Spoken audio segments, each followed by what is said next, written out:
Nicolas Dose, ensemble, on parle ce matin de cet incident radioactif survenu à la centrale EPR de Taishan, c'est dans le sud de la Chine.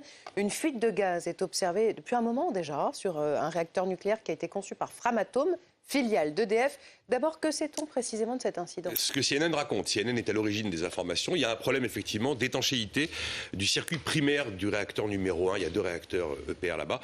C'est le cœur de la centrale, hein, le circuit primaire. C'est là où vous avez l'eau qui monte en pression et monte en température quand elle est au contact des combustibles. Donc il y a une concentration de gaz rare qui est produite par la fission nucléaire qui aujourd'hui augmente. Et il y a effectivement des rejets dans l'atmosphère qui ont été constatés. EDF assure qu'on est à des niveaux parfaitement conformes à ce que la norme supporte. Alors il faut bien voir que la norme française et la norme chinoise en termes de becquerel par tonne d'eau, c'est pas exactement la même. Les Chinois sont plus tolérants que les Français.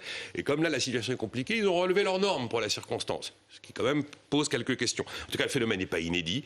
Il est connu, il est prévu dans les protocoles de maintenance des centrales. À ce stade, personne, absolument personne, ne parle d'accident nucléaire ou d'accident radiologique. Le groupe public chinois qui gère cette centrale dit même que les éléments environnementaux sur place sont normaux.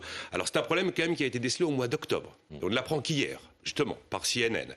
EDF a confirmé effectivement qu'il y avait une augmentation de gaz rare dans le circuit primaire, c'est tout, mais il n'y a pas de commentaire côté chinois, il n'y a pas non plus de commentaire pour l'instant du côté du commissariat à l'énergie atomique. Nicolas, il est plutôt chat noir quand même, l'EPR, oui, voilà, technologie quand même d'avenir pour le nucléaire. Oui, il est tout récent celui-là, 2018, mais c'est très très cher l'EPR, partout les budgets ont dérapé, après les retards sont colossaux, celui de Flamanville qui a été lancé 2 ans avant les EPR chinois n'a toujours pas vu le jour, il y en a aussi en Grande-Bretagne en cours, en Finlande, peut-être en Inde, en Pologne, en République tchèque. En fait, il n'y a que 2 EPR qui fonctionnent aujourd'hui, qui sont ces EPR chinois qui ont été lancés en 2018 et 2019. Et puis, il y a souvent des difficultés techniques qui ont été rencontrées, notamment à Flamanville, sur la composition de l'acier et le couvercle et le fond de la cuve également.